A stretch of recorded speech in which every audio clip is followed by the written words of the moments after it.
Это невозможно ни с чем спутать. Есть самое страшное.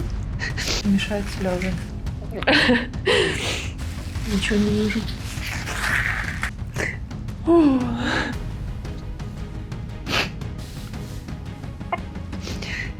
Потому что я думаю... Сейчас. В чем я вообще никогда никому не признавалась. Раз уж вы сами выходили на контакт. И я знаю, что я никогда себе этого не прощу. Так вот все. Не позволила и себе, и вам до конца это время прожить. За что я чувствую самую большую вину. Фух.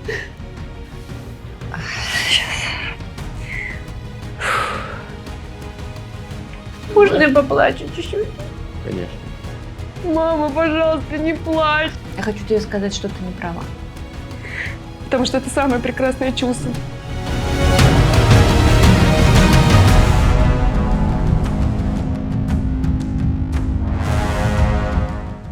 И еще очень важная деталь. Этот фильм создан для профессиональных артистов. Если неподготовленный человек будет стараться повторить то, о чем рассказывается в этом фильме, у него может очень сильно испортиться настроение на длительный срок, на весь день точно может испортиться настроение. Небольшой дисклеймер. Этот фильм не является учебным. Он не является курсом каким-либо. Это документальный фильм, где собраны техники артистов для выхода на яркие эмоции. Называется он «Метод Пауш», потому что это мое личное исследование, я им занимаюсь последние несколько лет и с радостью с вами делюсь. Он бесплатный, его можно и нужно распространять свободно. Фильм состоит из 3 частей. В первой части даются техники выхода на эмоции от разговоров с людьми, с которыми были яркие эмоциональные отношения. Во второй части даются техники выхода на эмоции от разговора с самим собой. В третьей части даются техники присвоения этих эмоций. То есть в третьей части будут даны упражнения для работы с записанными вашими эмоциональными состояниями. Вы будете пытаться повторить свои эмоции, присвоить их и перенести их в сцену. Существовать ярко, эмоционально и правдиво. Метод создан для того, чтобы артист тренировался более ярко проявлять свои эмоции. Быстро, в короткий срок на эти яркие эмоции выходить и понимать, что с ним в данный конкретный момент его эмоции происходит, какое психологическое действие. Это важный навык для артиста, для того, чтобы понимать материал, который он играет, для того, чтобы понимать, что происходит с его персонажем, как его персонаж эмоционально действует. Как работает метод? Очень просто. Вы разговариваете с камерой.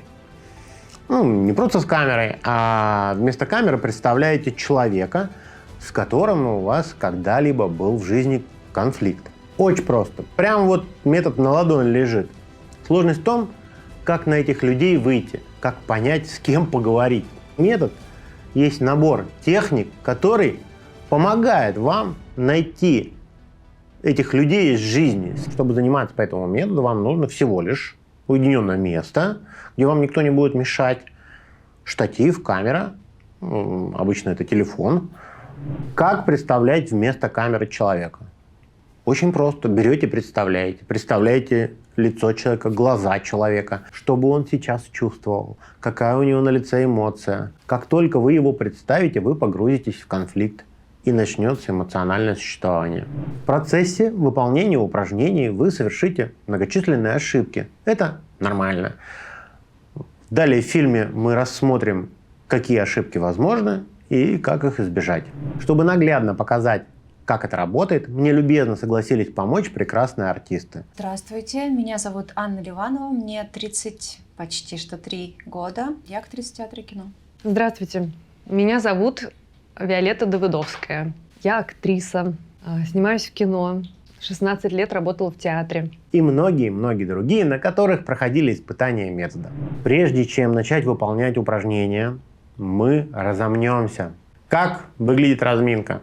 Нужно за последнее время от дня до недели вспомнить 3 случая, события или поступка из вашей жизни, которые характеризуют вас как умничку и один случай, поступок или событие, которые характеризуют вас как неумничку. Нужно вспомнить эти 4 поступка или события и рассказать в камеру. Я в недавнем времени рассталась с молодым человеком. И я сделала шаг, который должна была сделать на самом деле, потому что, в общем, я собрала вещи и уехала. Для меня это был шаг. Я считаю, что я молодец, и мне очень нужно было разрешить эту ситуацию. Почистила снег на крыше, на даче, с бытовки. Приперла лестницу, никого не просила о помощи. Залезла на эту лестницу, рискуя соскользнуть с нее. Ну, почистила снег. Я молодец, что участвую в этом фильме, потому что это тоже такая определенная доля смелости. Я не знаю, что я буду делать до конца. Это очень смело говорить вам о том, что у меня на самом деле происходит, то, как я это переживаю. При вас признавать, какая я нехорошая, это смело, поэтому я молодец. Я выучила практически весь текст к спектаклю, который буду играть только в конце января. Я весной весила 63 килограмма. Сейчас я вешу 55, поэтому я молодец, что я преодолеваю себя. Я перевела будильник. Я каждый день встаю, веду ребенка в школу, собираю ее, оттягиваю все время. Думаю, мы быстро соберемся, мы быстро соберемся. И уже будильник перевожу, уже там крайне остается мало времени. И я решила вставать раньше. Я могу отреагировать очень эмоционально. И реагирую я очень резко. В общем, своими какими-то резкими проявлениями я могу обидеть. Я не молодец. Поддалась своему плохому настроению, будем это так называть, и начала грубить своему ребенку. Это просто как выход, как повод проявить свой гнев. На кого? На слабого. Вот. Неумничка еще какая. После того, как вы размялись, вам нужно провести анализ своих эмоций во время упражнения. На разминке и потренируемся. Нужно рассказать то, что вы чувствовали во время разминки, любыми словами, любыми образами. Главное, нужно рассказывать о своих ощущениях, о своих эмоциях. Желательно глаголами. Опишите свое психологическое действие, которое с вами происходило во время того, как вы делали разминку. Я, наверное, может быть, и больше в чем-то хорошее, но лично у меня вызывает восторг в себе тогда, когда я что-то преодолеваю, когда я что-то превозмогаю. И я прям... Слушай, ты крутая малышка. Вот, вынужден тебя поправить, потому что ты сейчас занимаешься тем, что анализируешь себя. Пытаешься разобраться в себе как в личности. Это неправильно. Ну вот когда говорила о хороших вещах, то это вот было такое ощущение, не знаю, как вот если у меня какая-то шкатулка, и я ее вроде как и мне очень хочется показать вообще, какие у меня там прелести есть, но в то же время, ну как бы, а что я буду хвастаться? Такое вроде как-то и хочется, и колется. Вот такой вот есть момент. Очень хочется похвастаться и сказать вообще, я замечательная, и вообще любите меня все, пожалуйста, по-хорошему. Но в определенный момент, когда я рассказывала, я как бы пыталась это принять. Это тоже определенная история. И когда я это принимаю, я понимаю, я чувствую какую-то гордость. Вот какой-то такой вот... В анализе нельзя разбирать отношения, которые у вас происходят с человеком, с которым мы разговаривали.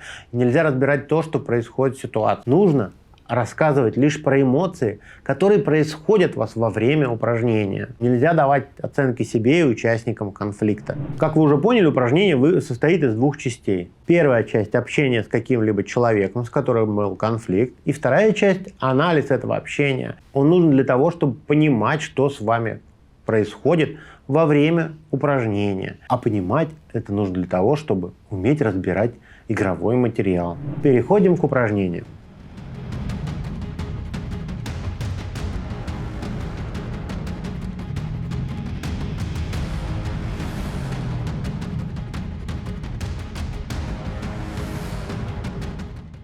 Пробежимся по правилам. Нужно быть абсолютно искренним. Не нужно подбирать слова, не нужно выискивать что-то, что вас характеризует хорошим или плохим. Не стоит отводить взгляд от камеры, потому что если вы отводите взгляд от камеры, вы теряете состояние конфликта. Камера должна записывать. Это важно. Записывать нужно для того, чтобы потом записанные эти эмоции использовать для присвоения.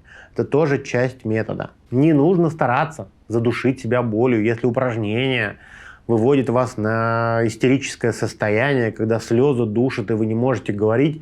Остановитесь, передохните. Также важно, если упражнение выведет вас на человека или на событие, с которым связана какая-то очень серьезная психологическая травма, не нужно делать это упражнение. Это может привести к не очень хорошим последствиям. Будет очень больно. Не надо трогать травмы. Идите к психологу и лечите их.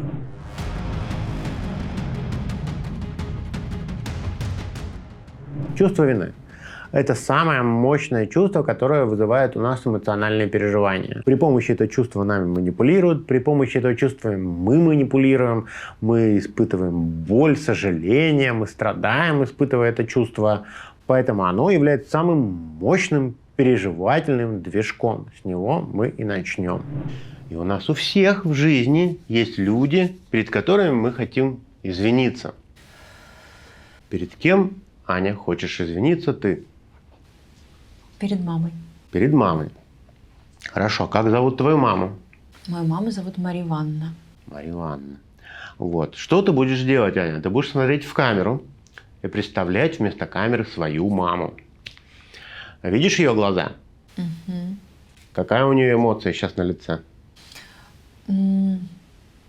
Несмотря на то, что я буду извиняться, у нее какая-то извиняющаяся эмоция, и она вот немножко вот как есть, я не знаю, щенки, которые вот так вот тебя смотрят и хотят, чтобы ты их обнял или погладил. Хорошо. Что ты будешь делать? Ты будешь говорить: мама, или как ты ее называешь в жизни, я хочу перед тобой извиниться за, и перечислять, насколько хватит силы возможности, за что ты хочешь перед ней извиниться. И чем конкретнее будет конкретный случай, за который ты будешь извиниться, тем лучше. Готова? Да. Сейчас.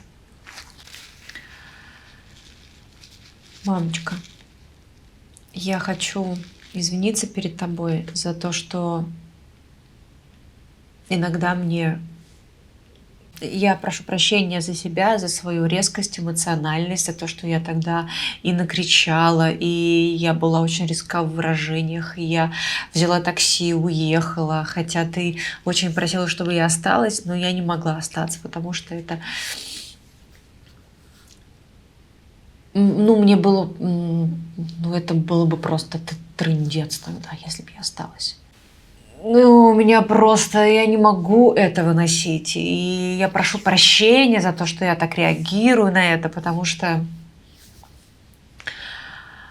я сейчас, наверное, больше понимаю и могу что-то пропустить. Я сказала страшную фразу. Я сказала: может быть, тогда я твой ад. Это ужасно. Прости меня за это, пожалуйста.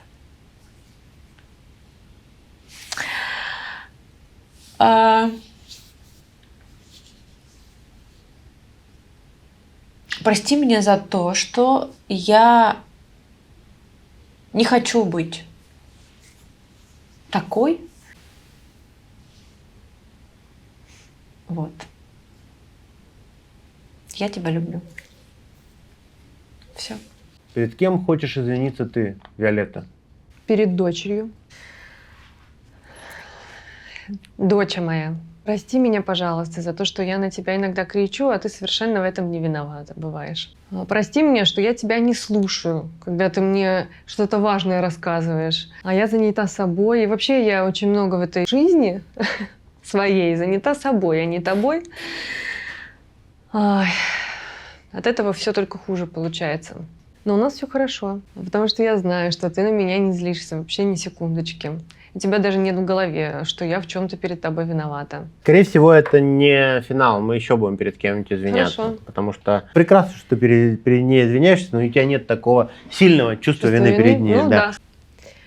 Мама, прости меня, пожалуйста, за то, что я такая взрослая и уже так не нуждаюсь в твоей ласке, хотя, наверное, нуждаюсь. Вроде как бы взрослая женщина, хочется другой ласки. Когда ты обнимешь меня или... Вот раньше, когда я была маленькая, самое мое любимое было это положить тебе голову на колени, чтобы ты меня гладила по голове. Такое чувство защищенности.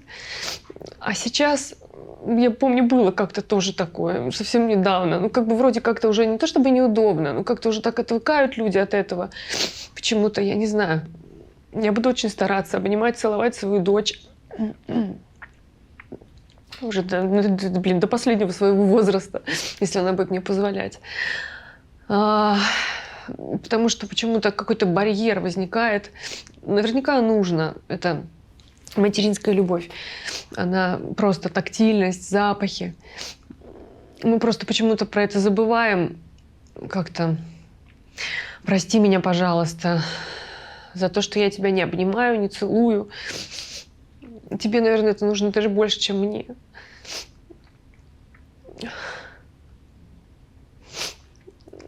Конечно, то, что я бываю резкой с тобой очень сильно.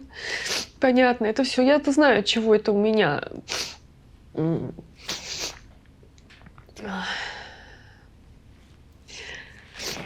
И я знаю, что я никогда себе этого не прощу. Ты прощаешь, а я не прощу.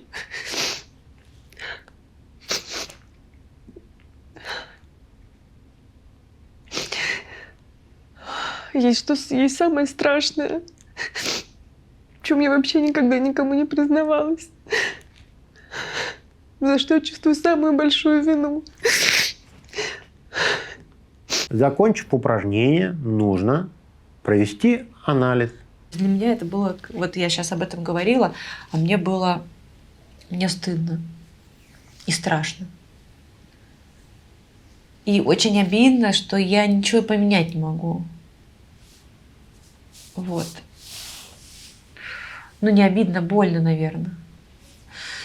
И на физическом уровне у меня был еще элемент агрессии какой-то внутренний. Не агрессия, а раздражение скорее. Какого-то такого вот, скорее, преодолевания чего-то внутреннего раздражения на вот эту ситуацию. Физически у меня было...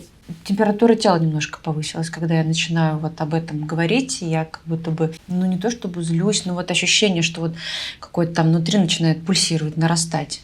Ну это... Что я не могу сформулировать сейчас. Что ты чувствовала? Боль. Что я чувствовала? Боль, конечно. Ужасное чувство вины. Такое какое-то прям совсем. Стыд. Даже не понимаю, перед кем, но стыд. Даже такой стыд перед Вселенной. Ни для кого не секрет, да, что артисты занимаются подкладыванием эмоций другой ситуации под текст, под материал. Делают же так? Да. Делают так. Вот сейчас с тобой происходил яркий эмоциональный процесс. Может он быть материалом для подложки? Расскажи, как бы ты подкладывала то, что сейчас с тобой происходило? Ну, во-первых, всегда в кино есть отношения матери и дочери, и есть киномамы, к которым я должна, у которых тоже есть конфликт со мной. То есть вот это вот ощущение, когда ты хочешь прорваться, прокричаться, донести до «посмотри, вот так вот». Нет. И когда я ее вспоминаю, я, к сожалению, к своему, помню, как я себя вела. Это очень больно, это очень честно, и это очень некрасиво. Ты просто косишь все нахрен, не видя того, что кто-то может быть в траве. Если бы у меня было бы какое-то очень такое негативное отношение, там, например, в сцене с мужчиной, выясняла бы отношения, там, например, с мужем, да, то я бы действовала через эту эмоцию. Есть моменты, когда мне нужно заплакать вот так вот. И вот эта история, что я очень люблю маму, и у нас есть недопонимание, и я понимаю, что я некоторыми своими проявлениями ее обижаю из-за своей слабости, что я не могу это донести, мне не хватает мудрости что-то преодолевать. И меня начинает выносить прям сразу.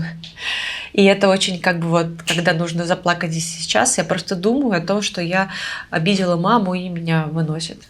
Это когда нужно за короткий срок в сцене заплакать. Это очень работает.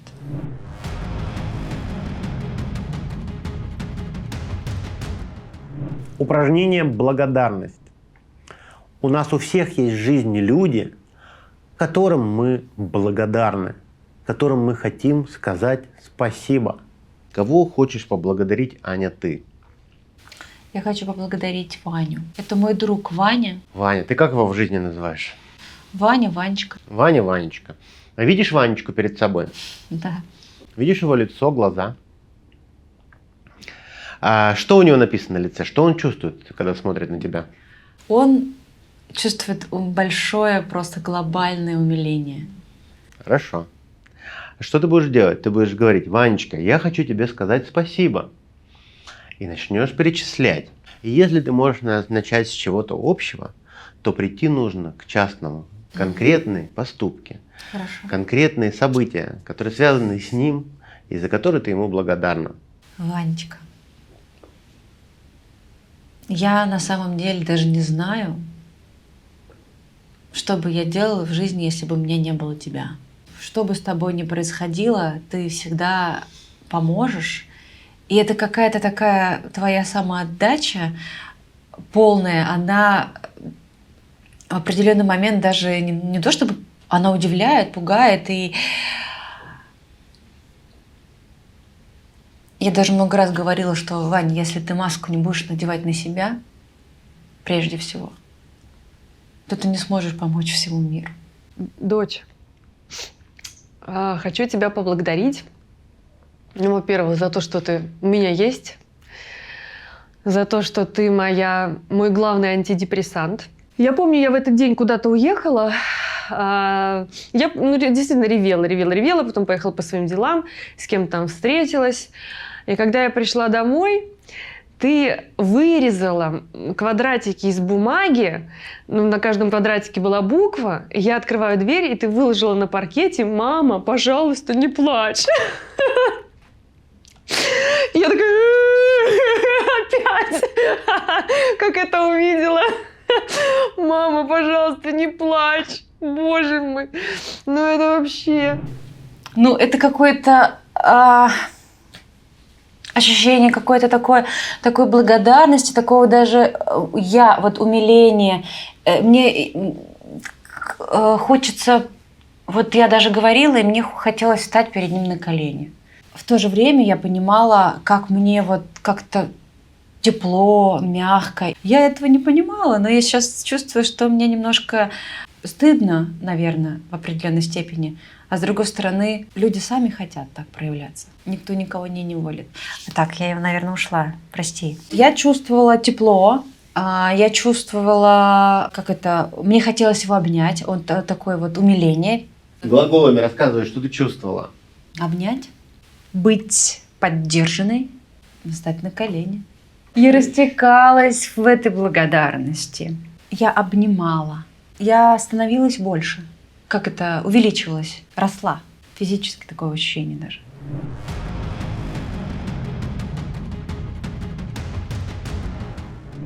Упражнение «Помощь». У нас у всех есть в жизни люди, которые нас по жизни поддерживали, неважно в какой период. Вспоминаем первого человека, который приходит нам в голову. Это Оксана. Вспомни, пожалуйста, случай, когда тебе очень нужна была ее поддержка. И она тебя поддержала. Расскажи, что это было такое, что она тебе сделала, и что для тебя это значило. Да, когда... Ты говоришь: Оксана. Ксюша. Помнишь? Ксюша, помнишь, как я к тебе пришла? Та девочка, которая в принципе сложно просить о помощи. Я сама. И тут я просто приползла к тебе. Мне было очень плохо во время развода. И ты настолько деликатно, настолько грамотно, настолько тепло. Ты как-то так распространилась вокруг меня, как какое-то одеялко. Я восхищаюсь тобой, восхищаюсь твоей мудростью, восхищаюсь твоей хрупкостью. И я очень благодарна тебе, что ты очень адекватно и объективно оцениваешь все. Это сложно в жизни, в принципе, но ты имеешь такой дар. Спасибо тебе большое за это. Все. Ну, я даже рассказываю сейчас, разговаривая с ней, ну, просто она, ощущение у меня от нее свет. И у меня был такой момент, что такой, бум, лампочка зажглась. А что я чувствовала еще? Я понимаю, что я сейчас разбираю. Я возвращаюсь. Светилась я. Глагола не буду глаголить. Светилась, распиралась от удовольствия, если так можно сказать. Упражнение «Помощь», часть 2. Теперь, пожалуйста, тебе нужно вспомнить случай, когда тебе требовалась от нее поддержка. Ты обратилась к ней за помощью, она тебя не поддержала. Такого не было. Простите, не было такого случая, когда этот человек меня не поддержал. Не проблема. Тогда вспоминай первого человека, который приходит в голову, который тебе был очень близок, и от которого ты хотела получить поддержку, но он тебе не оказал. Да. Что это был за случай? Что это за человек? Рассказывай ему. Это было давно, мне было 18 лет. Она стала плакать. И это какая-то такая, это не то, чтобы у нее она по-серьезному прям плачет. И она такую фразу сказала, и у меня там все внутри. Извини, я вынужден тебя прервать. Да.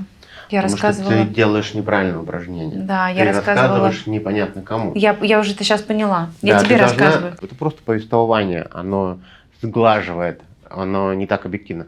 Ты свой конфликт выясняешь с источником конфликта. Хорошо.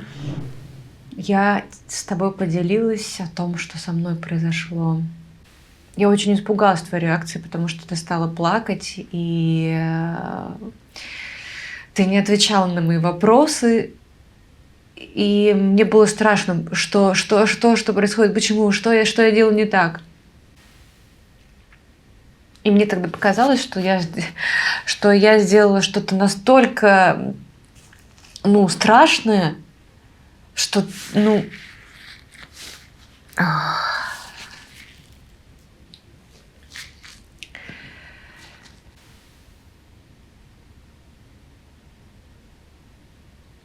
Я хочу тебе сказать, что ты не права.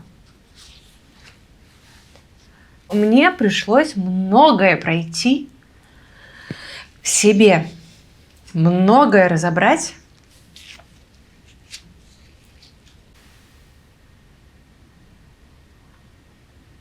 Я понимаю, что ты это сделала из-за большой любви. Прекрасно понимаю. Но я тебя все равно люблю. Все. Вот сейчас было правильное упражнение проведено. Понимаешь, в чем разница? Да. Почувствовала ее? Конечно. А ты не почувствовала, как я могла держаться тогда? А как я сейчас не могу, когда меня рвет просто. В этом и смысл. Видишь, какая большая разница, да, когда ты с источником конфликта общаешься и общаешься с объективным свидетелем, рассказывая о своем конфликте. Понимаешь? Можно я поплачу чуть-чуть? Конечно. У меня вот так вот все сжималось. Я сжималась. У меня было ощущение, что... Я не знаю, как это сказать. Вот когда ты падаешь, там внутри все вот так вот неприятно идет спазм. Я спазмирую. Я ругалась. Я делаю больно в данный момент. И себе, и ей. Это такая какая-то обижалась. Я стала беспомощной, как глагол беспомощности. И я была в шоке, на самом деле. Я была в шоке от происходящего. Я вот как та козочка, которая вот так вот тук и падает, когда в страхе.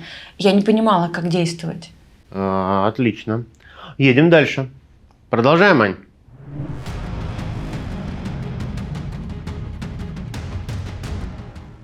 Упражнение прощения. Нужно вспомнить из своей жизни человека, которого вы больше никогда не хотите видеть. Кто этот человек в твоей жизни? Татьяна! Что ты делаешь? Ты видишь Татьяну перед собой, называешь ее по имени. Что ты говоришь? Татьяна, за все, что ты со мной сделала, я тебя прощаю. Хорошо. Нужно искренне простить я этого понимаю. человека. Угу. Начали. Татьяна,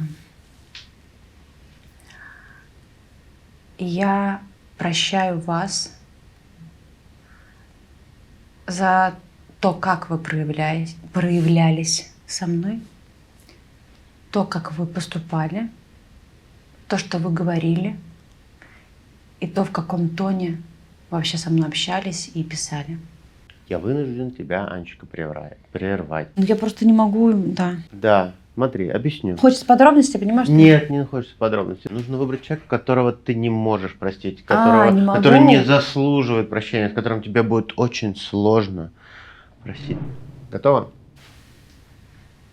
Начали.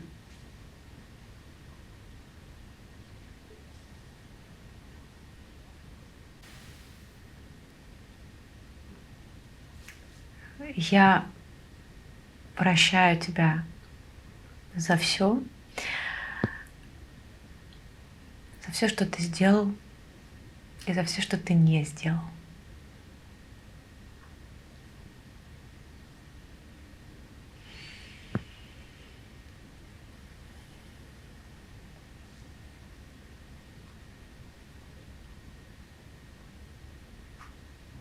После упражнения прощения нужно сделать анализ. Нужно попытаться разобраться в природе сопротивления. Это уже другая природа эмоций. Можно пошире взять описательный процесс. Сейчас очень мешают слезы. Ничего не вижу. Оно болит еще. И, то есть я пытаюсь говорить спокойно, а здесь так все сжимается.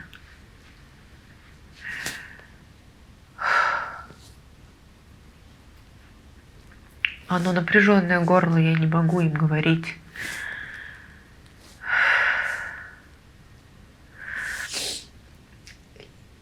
Мне он может доставлять мне боль. Нет, ты не туда пошла. Тебе нужно рассказать, что ты чувствуешь, когда ты прощаешь. Какой процесс эмоциональный у тебя проходит от момента до того, как ты поняла, что тебе нужно простить, и когда ты сказала эти слова. Опиши процесс, который у тебя прошел в этот момент. Я понимаю, что это как бы конец, и все равно это больно. Ну, то есть я, прощая, причиняю себе боль. Как-то так. Ну, это и есть природа сопротивления.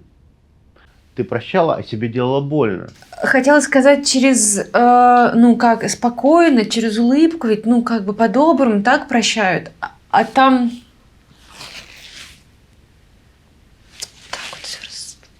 так вот все внутри.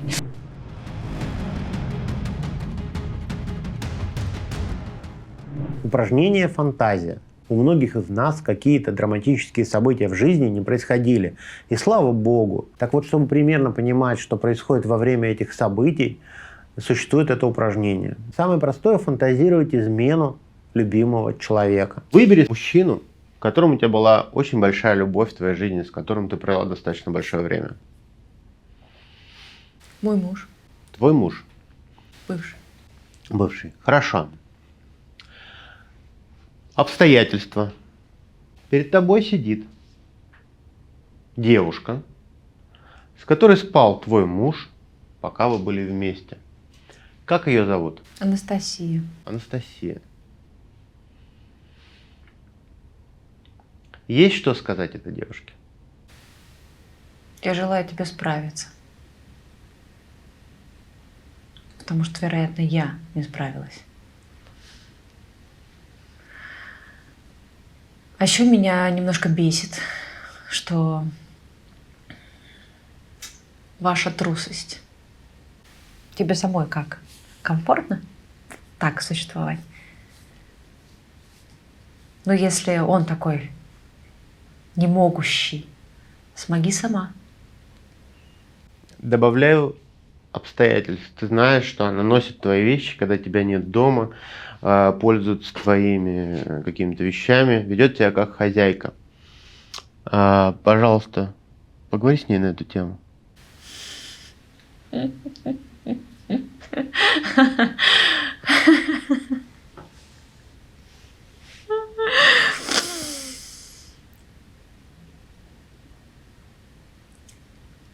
Прости, я хотела спросить, можно ли употреблять мат, потому что... Можно, запикаем, конечно. Можно? Да. Ну, блин. Фраза ушла просто, она уже не актуальна, но мне хотелось очень сказать. Ты можешь говорить все, что тебе захочется и как тебе захочется. Нужно быть абсолютно искренним. Не сдерживать себя. В глаза ей посмотри, пожалуйста, не отводи. Теряешь конфликт. Да.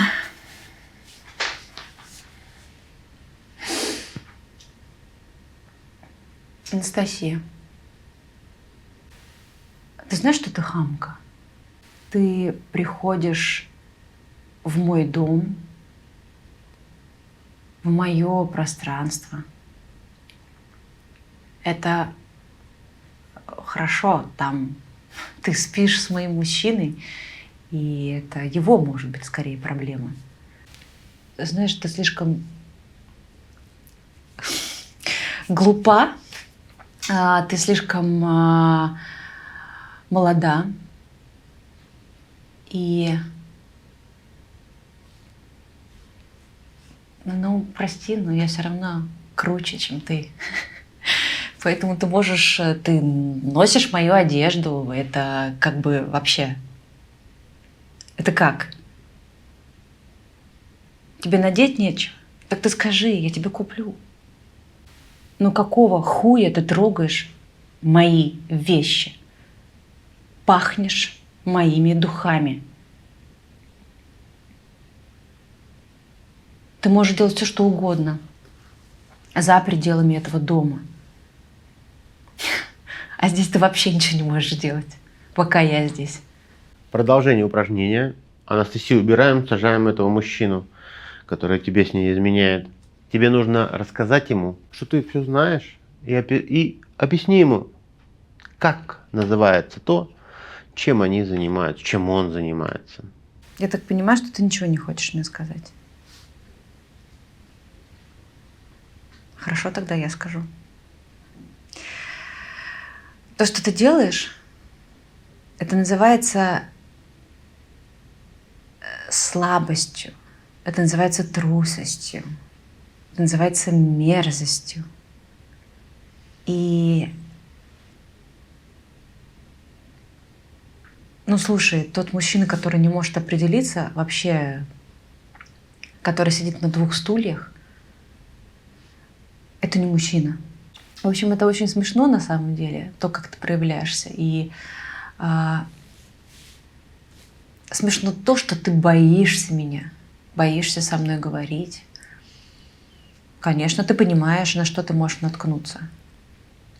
Но если ты что-то делаешь, дружочек мой, ты должен отвечать за свои поступки. Ну и все, пока. Чё?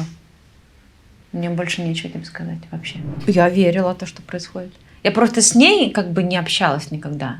И мне пришлось ее как бы по фотографии выставить. Как я ее представляю. Ну, да, мы же представляем каких-то определенных людей. Скорее всего, этот образ был у тебя из жизни, мозг подсказал тебе, с кем конфликтовать. Да. И правильно сделал.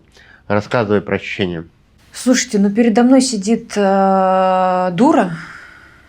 Вот просто вот такие у меня ощущения, что она прям, ну, не понимает, что она делает. Ты не понимаешь, 2 × 2 = 4. Ну вот внутри у меня было к ней такое, ну, какое-то вот я прорывалась сквозь ее вот это вот. Что такое сделала? бесячее состояние. Состояние бесячее. И в то же время я понимала, что мне так смешно, мне очень смешно, что меня боятся. Смешно. Жалко. Жалость к этим двум. Мне хочется просто взять, знаешь, вот эту кожу так с человека содрать, сказать: вот ты такой, покажи, какой ты есть на самом деле. Иначе я тебе сейчас покажу, какая я есть на самом деле. Важно фантазировать с существующим человеком, с кем у вас были достаточно долгие отношения. Я не имею в виду отношения мужчины и женщины, я имею в виду любые отношения. Фантазировать можете что угодно, любой конфликт. Это будет работать.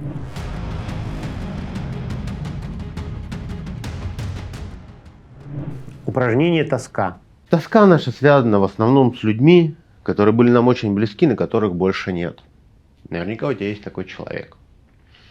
Сейчас ты будешь представлять этого человека, называть его по имени, разговаривать с ним. О чем будем говорить? Ты можешь делать все, что угодно, говорить этому человеку все, что угодно. Если не успела что-то сказать, благодарить, признаться в любви, здороваться, рассказывать новости. Но, наверное, скорее всего, это будет что-то главное, что хочется сказать. Что для тебя человек значил, какой след он оставил в твоей жизни. Неважно. То, что ты хочешь этому человеку сказать. Видишь этого человека перед собой? Что у этого человека на лице?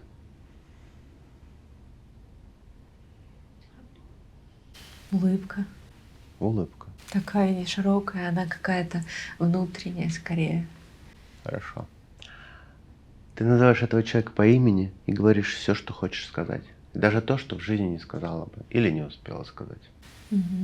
Начали.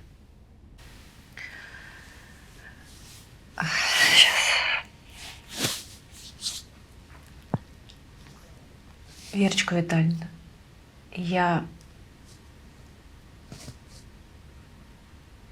хочу сказать, что я вас очень люблю, даже несмотря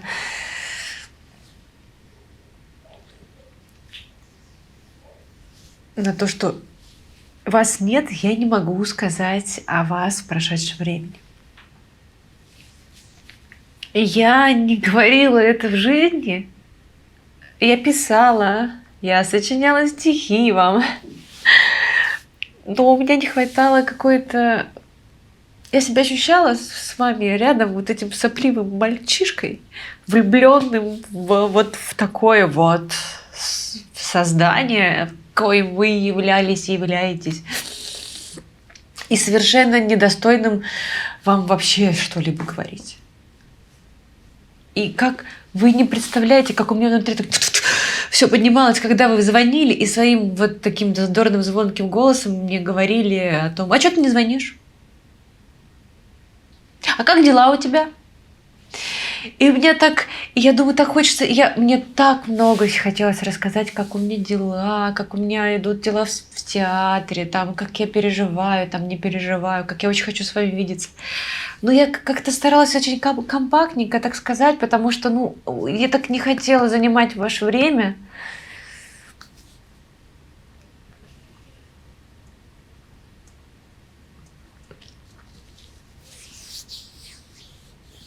А зря.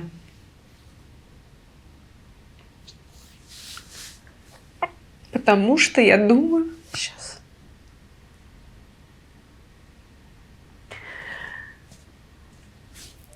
Раз уж вы сами выходили на контакт, вы меня брали везде на фестивале, вы говорили: маленькая моя. И я понимаю, что вы знали все о себе, знали о диагнозе и все. И вам хотелось это время. А я в силу своей какой-то дебильной просто деликатности не позволила и себе, и вам до конца это время прожить. Фух, и сейчас. Я вас очень люблю. Я фонтан просто, потому что у меня какие-то эмоции, и они как вода заполнялись, я понимала, что я уже не могу говорить, и я начинаю... Оно начинает переливаться.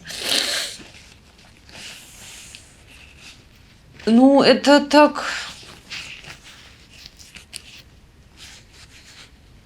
Так, когда ты не можешь потрогать, не можешь обнять, это какой-то... Как отняли у тебя какую-то игрушку в детстве и больше ей никогда не дадут.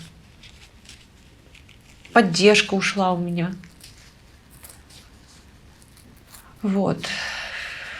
И я все равно, я разговариваю, я понимаю, что нету, но я не... Ну, мой мозг и мое существо до конца не принимают эту информацию. Какой-то отказ.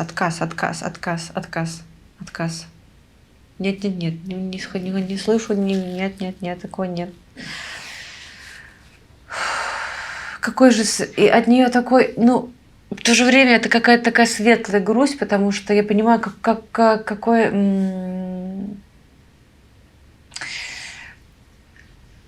Ну, то есть, какой она светлый человек, и то, что она мне подарила, я когда о ней вспоминаю, о Вере Витальевне, у меня прям все... Меня пронизывает светом, но в то же время это такая... Ах, как этого больше никогда не будет. И так прям... А можно не глаголами, просто какие слова приходят. Это какое-то даже в определенной степени залипание на этом человеке. Какое-то вот я вот, если думаю о ней, мне прям так пульк, и я прям вся там. Но такое приятное купание в ней. Непринятие. И просто от этого, то, что она мне сказала, я даже сейчас понимаю, как это трогательно, как она трогательно относится к процессу и к людям, и вообще к природе. Ах ты ж. Очень, как мне хочется ухватиться, прям ухватиться за нее. Прям вот сказать, стойте, подождите. Вот это сожаление, что я не сказала, сожаление, что я не поделилась этим временем, это ужасно. Вот, ну вот, сожаление, я сожалею. Я чувствую себя лохом. Я сама у себя украла то, что могла получить-то на самом деле. И отдать, и получить. Но я и сама у себя украла. И это такое прям раздражение на себя. Я ж прям от нервов зачесалась.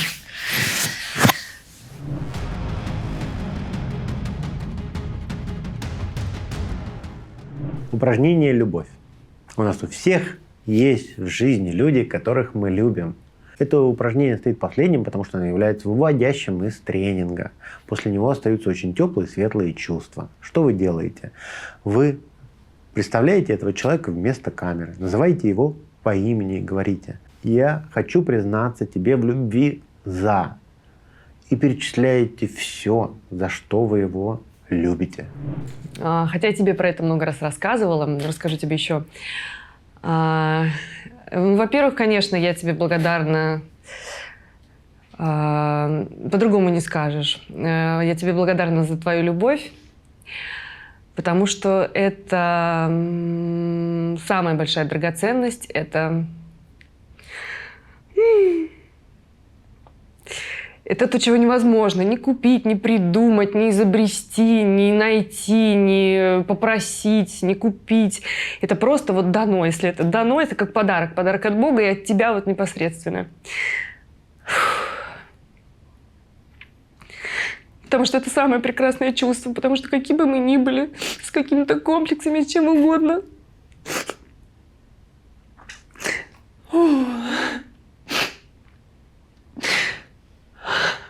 Когда ты знаешь, что тебя любят, что тебя принимают целиком и полностью, такой, какая ты есть, всю. Не просто принимают и как бы, да, ты есть, а любят твои руки, твои глаза, кайфуют от того, что ты улыбаешься. Кайфуют от того, что ты смеешься, когда ты знаешь, что твой смех для человека — это просто вот музыка. Он не просто тебе это говорит, и ты в это веришь, как дура. Ты это знаешь, ты это видишь, это ни с чем не спутаешь, это невозможно ни с чем спутать.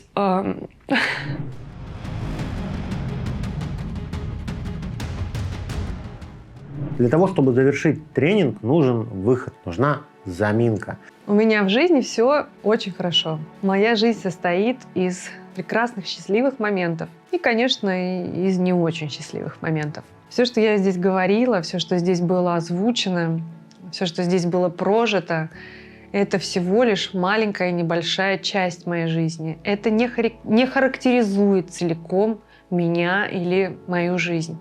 Всю. Все это я делала для того, чтобы стать более профессиональной актрисой, для того, чтобы больше уметь владеть своими эмоциями, актерскими приемами, для того, чтобы чувствовать свои эмоции, для того, чтобы уметь ими управлять.